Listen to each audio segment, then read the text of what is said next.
Salut à toi, comment est-ce que tu vas aujourd'hui? Alors moi je te préviens, je vais pas du tout faire le malin dans cette vidéo parce que je suis super malade, mais voilà, j'ai jamais raté une vidéo de tout mon programme depuis que j'ai commencé sur YouTube, donc on va pas commencer à rater des jours maintenant. Bref, du coup je vais même pas faire d'intro, tu m'excuseras, j'ai le nez bouché et tout. Bref, j'espère que tu vas comprendre ce que je te dis, mais j'avais envie de faire un petit point, enfin un petit point, non c'est pas un petit point, mais voilà, faire un avertissement entre guillemets sur un truc que font beaucoup de professionnels et notamment les freelances, et j'ai moi-même fait cette erreur là il y a quelques jours. C'est que quand tu parles avec des clients, avec des clients potentiels, des prospects, etc., il est vraiment important de ne pas parler chinois. Alors, qu'est-ce que ça veut dire? Tout simplement, c'est que tu ne dois pas utiliser de jargon. Tu ne dois pas utiliser trop de termes techniques. En fait, quand tu dragues, entre guillemets, un client au tout début, quand tu cherches à travailler pour un client, à décrocher un contrat, quand tu dois convaincre cette personne-là, souvent tu fais une présentation ou alors tu envoies un email ou quoi. Et au tout début, quand la relation n'est pas encore assez créée, enfin quand le lien n'est pas assez fort entre toi et ton prospect, quand c'est le tout début de cette relation, eh ben, il ne faut pas que tu rentres dans des détails trop techniques parce que tu vas faire fuir tes prospects. C'est vraiment pas comme ça qu'on convainc quelqu'un. C'est pas par des arguments rationnels dès le début que tu vas réussir à décrocher des contrats. Il faut simplement que tu donnes envie. Il faut que tu crées le désir. C'est comme, c'est comme de la drague pour le coup. C'est une question d'abord de désir et c'est plus émotionnel que rationnel. On fait souvent cette erreur-là. On dit oui, je vais vous faire un site ou je vais améliorer votre taux de conversion, machin. Il faut savoir un truc, c'est que souvent, tu vas pas réussir à décrocher des contrats comme ça en parlant de technique. Encore plus si ton client potentiel n'y connaît rien. Tu vois, souvent, tu es consultant, tu es freelance, tu es expert dans ton domaine. Souvent, tu as affaire à des clients potentiels qui n'y connaissent absolument rien. Tu vois, moi, je travaille avec des avocats de temps en temps, ils n'y connaissent rien au web marketing de manière générale et ils le disent très clairement. Et du coup, ça sert à rien de les embrouiller et tout. Il faut que tu sois très clair sur le fait que tu peux, quel est le profond changement que tu peux faire pour eux. Qu'est-ce que tu peux leur apporter et de manière très simple.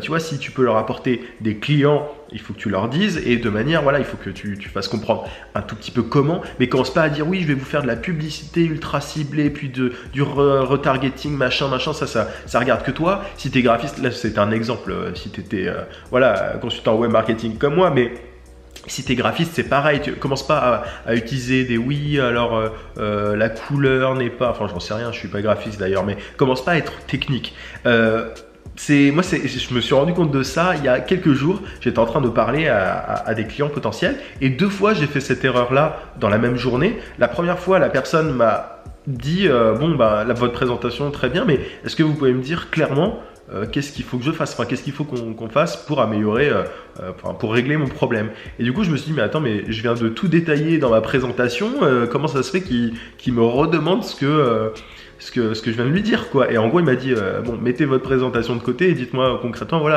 plus simplement, qu'est-ce que vous pouvez faire pour moi, quoi. Et c'est là que je me suis dit, merde, pourquoi est-ce que je me suis emmêlé les pinceaux, pourquoi je suis parti en profondeur aussi vite, en fait. Et quelques heures après, c'était une avocate justement qui me disait, vous me parlez chinois là. Et là, je me suis dit, mais attends, mais t'es trop con, pourquoi est-ce que tu es en train de partir en technique tout de suite? Le fait moi je fais cette erreur-là quand quand je suis intéressé par le projet, je commence à rentrer direct dans la technique en me disant, ça va être une bonne façon de catcher le client, ça va être un bon moyen de l'accrocher, de l'intéresser, de montrer que je sais ce que je fais. Et en fait, c'est juste le pire truc. C'est vraiment le pire truc à faire. Donc évite. Et simplement, moi du coup, ce que je fais en général, là c'était un petit, je me suis un peu relâché, j'étais un peu rouillé, je l'avais déjà dit il y a pas longtemps, je cherchais pas de clients depuis un petit temps, et là du coup c'était au téléphone, donc j'ai fait cette erreur là. En plus j'ai fait une autre présentation par téléphone. Bon, c'est pas des trucs que je te conseille d'ailleurs, le téléphone, au tout début en tout cas, mais ce que je veux dire, c'est qu'au début, pour intéresser un client potentiel, si tu écris un email par exemple, parle-lui de ce que tu peux lui apporter et non pas de bon je fais des pubs ou je fais des super logos design avec telle technologie machin, enfin ils s'en foutent et en plus ils y comprennent rien. Donc sois émotionnel plus que rationnel, c'est ça que je veux dire quand je dis ne parle pas chinois ou arrête de parler chinois avec tes clients, parce que c'est un problème qu'on retrouve dans énormément de domaines. Moi ça fait pas très longtemps, j'ai appelé les impôts, j'avais besoin de savoir un truc et tout. Et la meuf des impôts, elle me parle en chinois. C'est-à-dire qu'elle me parle de trucs, j'y comprends rien du tout, tu vois. J'y comprenais que dalle. Et la meuf, elle me dit, oui, machin, vous devez faire ceci, cela, comme si c'était totalement évident. J'ai fait la même erreur, du coup, récemment avec mes clients potentiels. Et c'est un truc que tu peux retrouver dans plein de domaines. Tu vois, les médecins, des fois, ils te disent, oui, vous avez ceci, cela. Tu fais, c'est quoi? Enfin, tu vois, t'as les médecins, les avocats, t'as énormément de domaines comme ça. Et c'est con, en fait, tu dois vulgariser.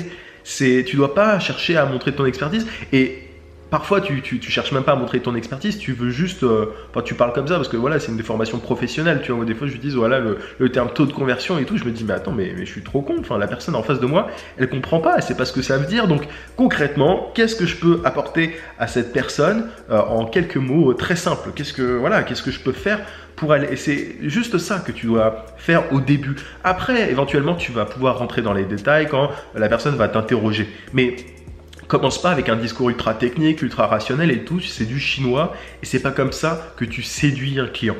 Donc, c'est un petit peu un rappel que je me fais à moi-même aussi, parce que voilà, je suis tombé dans ce gros travers récemment et d'habitude, ça marche super bien quand je me limite à, voilà, concrètement, je peux vous attirer plus de clients grâce à la limite, ok, là, je parle de, si c'est de la pub Google, c'est de la pub Facebook, enfin, voilà, je le dis, mais je rentre pas dans les détails en mode, ouais, on va vous créer une landing page qui va machin, tout ça, ça sert à rien, on voit après. Faut vraiment que la personne te pose des questions d'abord. Enfin voilà, pour que tu puisses aborder ces sujets-là. Mais pour draguer, tu vas pas commencer, pour draguer un client, tu vas pas commencer à entrer vraiment dans ces détails. C'est vraiment une grosse erreur. Et d'ailleurs, ça me fait penser à un bouquin de Oren Klaff qui s'appelle Pitch Anything, qu'il faut que je commande d'ailleurs, mais je me suis renseigné pas mal avant, je regarde pas mal de vidéos sur le mec, c'est super intéressant. Je te mettrai des liens dans la description. Et il explique justement ça, qu'on a un cerveau, enfin voilà, il y a plusieurs parties dans le cerveau. Et le premier truc auquel il faut s'adresser, la première partie du cerveau à laquelle il faut s'adresser quand tu pitches quelque chose, quand tu essaies de vendre, entre guillemets, quand tu présentes une idée à quelqu'un, enfin voilà, quand il y a un enjeu, c'est le cerveau reptilien. Le cerveau reptilien, c'est voilà la partie du cerveau la plus primitive, dans le sens où c'est en gros l'espèce de barrière qui va accepter une information ou qui va faire en sorte de ne pas faire passer l'information au-delà. C'est-à-dire que c'est une espèce de filtre. Et ce filtre-là, il est intéressé par les choses nouvelles, par les choses simples. Voilà, c'est très basique. Donc, commence pas à parler de trucs compliqués dès le début, parce que direct, après, le cerveau reptilien de tes clients potentiels, il va filtrer et il va pas laisser passer ça dans la suite du cerveau. Du coup, la personne, elle n'est pas intéressée. Bref, je caricature vraiment. Je suis pas un expert moi, du cerveau, mais je vais lire le bouquin plus en détail d'ailleurs parce que ça m'intéresse, mais c'est voilà, il y a pas mal d'études là-dessus, donc c'est un truc à prendre vraiment en compte.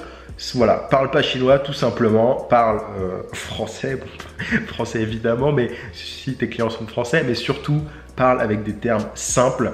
Et appuie sur le côté émotionnel plus que technique. Ça peut être une erreur qui est faite notamment par les développeurs ou par les gens qui sont un petit peu plus, voilà, qui ont de l'esprit plus logique, plus carré, etc. C'est un truc vraiment et c'est aussi pour ça que beaucoup de gens ne sont pas...